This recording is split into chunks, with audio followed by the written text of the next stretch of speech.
Hi all, welcome to entry. ഇന്ന് നമുക്ക് വളരെയധികം സന്തോഷം നിറഞ്ഞ ദിവസമാണ്. മറ്റൊന്നുമല്ല, നമ്മുടെ സ്റ്റുഡൻ്റ് ആയിട്ടുള്ള രാഹുൽ രാജ് ചേലേമ്പ്ര സർവീസ് കോഓപ്പറേറ്റീവ് ബാങ്കിൽ ഒന്നാം റാങ്കോടെ ജൂനിയർ ക്ലർക്ക് ക്യാഷ് പോസ്റ്റിലേക്ക് പ്രവേശിച്ചിരിക്കുകയാണ്. എന്താണ് ഈ ഒരു സാഹചര്യത്തിൽ, ഈ ഒരു അവസരത്തിൽ എന്താണ് തോന്നുന്നത്? പറഞ്ഞാൽ വളരെ സന്തോഷമാണ്. വളരെ സന്തോഷം നിറഞ്ഞൊരു സന്ദർഭമാണ്. ഇപ്പൊ രാഹുലിനെ കുറിച്ച് ഒന്ന് പരിചയപ്പെടുത്തിയാൽ. എൻ്റെ പേര് രാഹുൽ രാജ് എന്നാണ്. ഞാൻ കോഴിക്കോട് ജില്ലയിൽ നിന്നാണ് വരുന്നത്. പിന്നെ വീട്ടിൽ അച്ഛനും അമ്മയും അനിയനുമാണുള്ളത്. പിന്നെ ഞാൻ പഠിച്ചത് ബികോം കോർപ്പറേഷനാണ്. നിലവിൽ എവിടെയും വർക്ക് ചെയ്യുന്നുണ്ടായിരുന്നു? ഞാനൊരു പ്രൈവറ്റ് സ്ഥാപനത്തിൽ അക്കൗണ്ടന്റ്.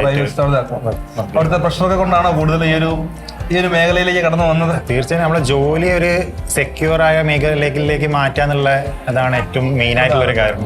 അപ്പം നമ്മുടെ CSEB എക്സാമിനെ കുറിച്ച് അല്ലെങ്കിൽ എന്താ പറയുക, ക്വസ്റ്റ്യൻസിനെ കുറിച്ചൊക്കെ എന്താണ് ആ ഒരു പരീക്ഷ എഴുതിയപ്പോഴുള്ള ഒരു സാഹചര്യം? PSC ആയിട്ട് തട്ടിച്ച് നോക്കുകയാണെങ്കിൽ കുറച്ചും കൂടി ഒരു കമ്പാരിറ്റീവ്ലി കുറച്ചും കൂടി എളുപ്പമുള്ള ഒരു മേഖലയാണ് CSEB ആയിട്ട് എനിക്ക് തോന്നിയിട്ടുള്ളത്.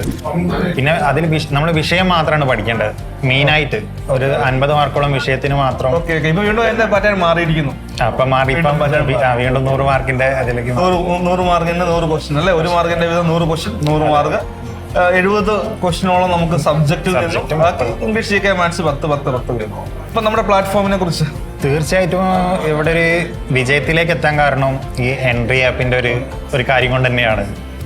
ഞാൻ ഇതിനു മുന്നേ ഈ CSEB വരുന്നതിന് മുന്നേ PSC ഞാൻ എൻട്രി ആപ്പിൽ തന്നെ ആയിരുന്നു ചെയ്തിട്ടുണ്ട്. ആ ഒരു പരിചയം എൻട്രിയിൽ ഉണ്ടായിരുന്നു. അതുകൊണ്ട് തന്നെയാണ് ഈ CSEB മനസ്സിലാക്കി ഇതിലേക്ക് വന്നപ്പോൾ തന്നെ പുറത്ത് കുറേ ആപ്പുകൾ പ്ലാറ്റ്ഫോമുകൾ ഉണ്ടെങ്കിൽ പോലും എൻട്രിയിലേക്ക് ആദ്യം വരാൻ കാരണം മുന്നിട്ടുള്ള ഒരു പരിചയം കൊണ്ട് അവിടുത്തെ മെന്റർമാരെ. എങ്ങനെയുണ്ടായിരുന്നു ഇവിടുത്തെ ക്ലാസ്സുകളെ കുറിച്ചൊക്കെ? എങ്ങനെയായിരുന്നു? വളരെ നല്ല ക്ലാസ്സുകളായിരുന്നു. പ്രത്യേകിച്ചും പറഞ്ഞാൽ ഒരു മൂന്ന് സ്റ്റേജ് ആയിട്ടാണ് തോന്നുന്നു. ഇവിടെ ഒന്ന് റെക്കോർഡഡ് വീഡിയോ ഉണ്ട്. റെക്കോർഡഡ് വീഡിയോ ഒരു ഫുൾ സെറ്റ് ആയിട്ട് അവിടെ കിടക്കുന്നുണ്ട്. നമുക്ക് ഏത് സ്ഥലത്ത് വേണമെങ്കിലും അതെടുത്ത് നോക്കാൻ കാര്യങ്ങളൊക്കെ ചെയ്യാം. ഏത് സമയത്ത് വേണമെങ്കിലും എന്തിനെ പറ്റിയാണ് സംശയമുള്ളത് അത് സെർച്ച് ചെയ്താൽ അവിടെ കിട്ടും. പിന്നെ രണ്ടാമതൊരു ഡെയിലി സ്റ്റഡി പ്ലാൻ ഉണ്ടായിരുന്നു. അപ്പോൾ ഒരു ഡെയിലി ഇത്ര സബ്ജക്റ്റ് ഇത്ര വീഡിയോ കണ്ടു തീർക്കാന്നുള്ള മെന്റർമാരെ അസൈൻ ചെയ്തിട്ട് അതിൽ തന്നിട്ടുണ്ടായിരുന്നു. അപ്പം അത് കണ്ടു തീർക്കാന്നുള്ള ഒരു പരിപാടിയായിരുന്നു. അതിനുശേഷം രാത്രിയിലേക്ക് എത്തിയാൽ അവിടെ ലൈവ് സെക്ഷൻ ഉണ്ട്. ടീച്ചർമാരുമായിട്ട് ലൈവായിട്ട് നമ്മൾ കണ്ടതിൽ എന്തെങ്കിലും സംശയം ഉണ്ടെങ്കിൽ അവരോട് ചോദിക്കാം, മനസ്സിലാക്കാം. അതല്ലാതെ തന്നെ റെക്കോർഡഡിൽ അല്ലാതെ തന്നെ നേരിട്ട് പറയുമ്പോഴുള്ളൊരു ഇതും അവിടെ കിട്ടുമായിരുന്നു. പിന്നെ ഒരു മെന്റർ ഇടയ്ക്കിടയ്ക്ക് ഓരോ ലൈവ് സെക്ഷൻ ആയിട്ട് അങ്ങനെ ഒരു സപ്പോർട്ട്. മെന്റർ ആരായിരുന്നു? മരിയ മിസ് ആയിരുന്നു. മെന്റർഷിപ്പ് വളരെ വളരെ മികച്ച മെന്റർഷിപ്പ് ആയിട്ടാണ് തോന്നിയത്. കാരണം എന്റെ മെന്റർഷിപ്പ് ഇതിന്റെ മുന്നേ ഞാൻ അനുഭവിച്ചിട്ടുണ്ട്. അതിനെ കൊണ്ട് തന്നെയാണ് ഇങ്ങോട്ട് വന്നതും.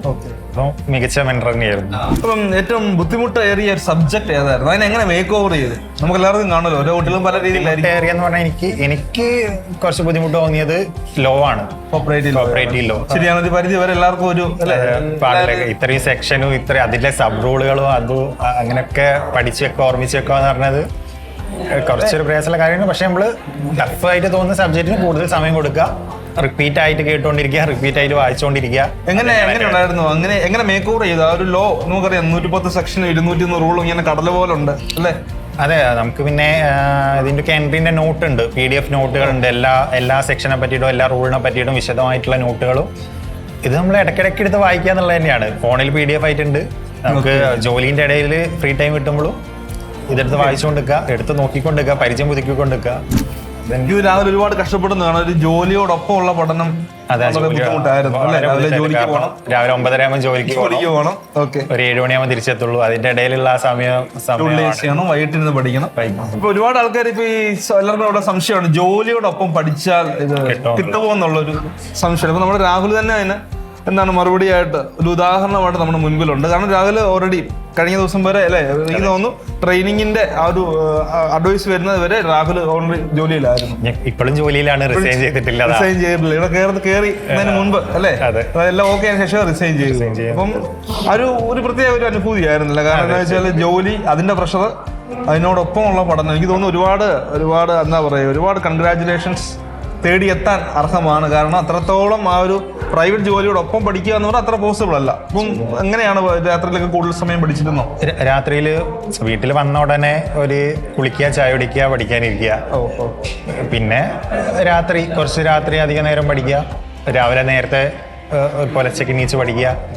ആ സമയം തന്നെ നമുക്ക് കിട്ടുന്നുള്ളൂ. പിന്നെ ഒരു എക്സ്ട്രാ സമയം കിട്ടുന്നത് ഞായറാഴ്ച വരണം. ഞായറാഴ്ച മുഴുവനായിട്ട് ഇതിന് വേണ്ടിയിട്ട് യൂട്ടിലൈസ് ചെയ്യാം. ഇപ്പൊ ജോലിയോടൊപ്പം പഠിച്ചാലും നമുക്ക് ഓക്കെ ആണ് എന്നുള്ളത് പഠിച്ചാലും കിട്ടും. എല്ലാവരുടെ സംശയമാണ്. കാരണം പൊതുവെ നമ്മൾ ക്ലാസ്സസ് ഒക്കെ എടുക്കും കുട്ടികൾ, സാറേ ഈ ജോലിയുണ്ട് ഇതിന്റെ കൂടെ പഠിച്ചാൽ കിട്ടുമോ, പ്രൈവറ്റ് ജോലിയാണ്, പ്രഷറാണെന്നൊക്കെ പറയുന്നുണ്ട്. അപ്പം അത് ഓക്കെ, കുഴപ്പമില്ല, നമുക്ക് അതിനോടൊപ്പം തന്നെ എന്ത് ചെയ്യാം, കുറച്ച് കൂടുതൽ മറ്റവരിടുന്നതിനെക്കാട്ടും കുറച്ച് കൂടുതൽ എഫേർട്ട് നമ്മൾ ഇടേണ്ടി വരും. പിന്നെ നമ്മുടെ പരീക്ഷയെ കുറിച്ച് പറഞ്ഞു, ഇന്റർവ്യൂവിനെ കുറിച്ച് എങ്ങനെയുണ്ടായിരുന്നു? ഇന്റർവ്യൂവിന്റെ ഒരു ഇന്റർവ്യൂ നടക്കുന്നതിന്റെ മുന്നേ തന്നെ എങ്ങനെയായിരിക്കും ഇന്റർവ്യൂ എന്നുള്ളതിന്റെ ഫുള്ളൊരു കാഴ്ചപ്പാട് നമുക്ക് എൻട്രിന്ന് കിട്ടിയിട്ടുണ്ടായിരുന്നു. മോക്ക് ഇന്റർവ്യൂ, അതിൽ ഫസ്റ്റത്തെ മോക്ക് ഇന്റർവ്യൂവിന് എനിക്ക് അറ്റൻഡ് ചെയ്യാൻ പറ്റിയില്ല. അതിനുശേഷം എപ്പോഴാണ് നമുക്ക് സൗകര്യം എന്നുള്ള സമയം നോക്കി മെന്ററെ വിളിച്ച് സെറ്റാക്കി, സാറും സെറ്റായി ആ ഒരു ദിവസം തന്ന് അങ്ങനെ ഒരു മോക്ക് ഇന്റർവ്യൂ തന്ന് ഏതാണ് ചോദിക്കുക. സത്യം പറഞ്ഞാൽ എനിക്ക് ഒരു ധാരാളം മുന്നിൽ ഇരുന്ന് കഴിഞ്ഞാൽ ഒരു വിറയ്ക്കുന്ന ആളാണ് ഞാൻ. അപ്പം അതിൻ്റെ ഒന്നും ആവശ്യമില്ല. എന്താണ് കറക്റ്റ് ചോദിക്കുക, എങ്ങനെ ഇരിക്കണം, എന്താണ് നമ്മൾ ഇരുത്തത്തിൻ്റെ രീതി ഒക്കെ വളരെ കൃത്യമായിട്ട് പറഞ്ഞതേ കൊണ്ട് പിന്നെ നമുക്ക് അവിടെ പോയിട്ട് ഏകദേശം നമ്മൾ പറഞ്ഞ ഒരു രീതിയിലൊക്കെ ആയിരുന്നു, ട്രെയിനിങ് ലഭിച്ച രീതി തന്നെ ആയിരുന്നു ഒരു പരിധി വരെ ഇന്റർവ്യൂ അറ്റൻഡ് ചെയ്യാൻ പറ്റും.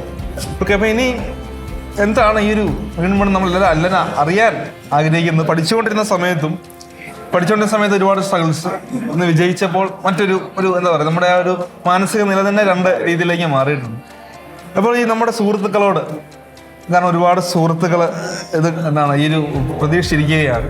കാരണം നമുക്കറിയാം എത്രയും പെട്ടെന്ന് ജോലി ലഭിക്കുന്ന ഒരു മേഖലയായതുകൊണ്ട് തന്നെ എല്ലാവർക്കും ഇത് കിട്ടിയാൽ കൊള്ളാം. കാരണം ഒരുപാട് എന്താണ് പരിശ്രമിക്കുന്നുണ്ട്. അപ്പം പല ആൾക്കാരും ഡീമോട്ടിവേറ്റഡ് ആകാറുണ്ട് കുറച്ചൊക്കെ കൂടെ പഠിച്ചു കഴിയുമ്പോഴത്തേക്കും. അപ്പൊ അവരോട് പറയാനുള്ളത് എന്താണ്? ഈ ഒരു സാഹചര്യത്തിൽ എന്താണ് രാഹുലിന് നൽകേണ്ട ഒരു അഡ്വൈസ് എന്താണ്? ഈ ഒരു സാഹചര്യത്തിൽ പറയാനുള്ളത് എന്താ വെച്ചാല്, കുറെ ഓപ്പർച്യൂണിറ്റി വരുന്നൊരു സമയമാണ്. കാരണം കേരള ബാങ്ക്, JCI അതിൻ്റെ ഒക്കെ ലിസ്റ്റുകൾ വന്നൊരു സമയമാണ്. അപ്പോൾ ഈ സംഘത്തിൽ നിന്ന് തന്നെ കുറേ ആൾക്കാർ ഈ ജോലികളിലേക്ക് പോകും. അപ്പോൾ അവിടെ വലിയൊരു വേക്കൻസികൾ വരാൻ സാധ്യത ഉണ്ട്. ഈ പലർക്കും 1/2 മാർക്കിനും 1 മാർക്കിനും ഒക്കെയാണ് ഈ റാങ്ക് ലിസ്റ്റിൽ നിന്ന് അവർ തള്ളിപ്പോകുന്നത്. അപ്പം കുറച്ച് നേരം കൂടി അതിലേക്ക് ഒരു സമയം കൊടുക്കുക എന്നുള്ളത് മാത്രമേ ഉള്ളൂ. പ്രതീക്ഷയോടെ പഠിക്കുക. ഇഷ്ടംപോലെ അവസരങ്ങൾ വരുന്നുണ്ട്. അപ്പോൾ എന്തായാലും അതിനുള്ള 100% കഷ്ടപ്പെട്ട് പഠിച്ചാൽ നമ്മുടെ ഇവിടുത്തെ ഒരു ഫീച്ചേഴ്സ് എന്ന് പറയുമായിരുന്നെങ്കിൽ എല്ലാവർക്കും ഒരു ഉപകാരപ്രദമായിരുന്നു. നമ്മുടെ ക്ലാസ്സുകളെ കുറിച്ചും പഠന രീതികളെ കുറിച്ചൊക്കെ. ക്ലാസ്സുകൾ നേരത്തെ പറഞ്ഞ പോലെ തന്നെ ഞാൻ ഗോൾഡ് ബേസിലായിരുന്നു. അപ്പോൾ എനിക്ക് ഏറ്റവും കൂടുതൽ ഈ ലൈവ് ക്ലാസ്സുകൾ തന്നെയാണ്. ലൈവ് ക്ലാസ്സുകൾ നമുക്ക് അപ്പം ബാങ്കിങ്ങിൻ്റെ ക്ലാസ്സൊക്കെ എനിക്ക് ഭയങ്കര അപ്പം നമുക്ക് സംശയം ചോദിക്കാനും, കോപ്പറേറ്റീവ് ലോൻ്റെ ക്ലാസ് ആണെങ്കിൽ സാറായിട്ട് എന്ത് വേണമെങ്കിലും അപ്പം ചോദിക്കുക, അപ്പം ഉത്തരം കിട്ടും. പിന്നെ നമുക്ക് റെക്കോർഡ് ക്ലാസ് കാണാം, അതിലെന്തെങ്കിലും സംശയം ഉണ്ടെങ്കിൽ നമുക്ക് വൈകുന്നേരം ചോദിക്കാം, വൈകുന്നേരം ക്ലാസ് ഉണ്ടാവും. നമ്മൾ കണ്ട് ഡൗട്ട്സ് നമുക്ക് അന്ന് ക്ലിയർ ചെയ്യാം. എക്സാം ഉണ്ട്. നമ്മൾ ആ റെക്കോർഡ് ക്ലാസ് എനിക്ക് വന്ന് ഓരോ ക്ലാസ് കണ്ടിട്ട് എക്സാം അറ്റൻഡ് ചെയ്യണം.